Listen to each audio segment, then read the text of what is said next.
मुंबईची lifeline समजणाऱ्या local ट्रेनमध्ये महिलांच्या सुरक्षेचा प्रश्न पुन्हा एकदा ऐरणीवर आला आहे. वांद्रे स्टेशनवर एका पुरुषाने लोकलच्या महिलांच्या डब्यात जबरदस्तीने प्रवेश करून प्रवाशांशी अत्यंत उद्धट आणि हिंसक वर्तन केल्याची घटना समोर आली आहे. तुनिका जैन नावाच्या महिला प्रवाशाने सोशल मीडिया प्लॅटफॉर्मवर या घटनेचा संतापजनक व्हिडिओ आणि माहिती शेअर केली असून रेल्वेची सुरक्षा यंत्रणेवर मोठे प्रश्नचिन्ह उपस्थित केले आहे.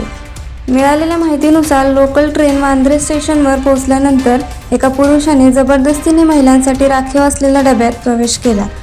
डब्यातील महिला प्रवाशांनी त्याला तत्काळ खाली उतरण्यास सांगितले. तसेच शेजारच्या जनरल डब्यातील पुरुषांनीही त्याला ओरडून बाहेर जाण्यास सांगितले.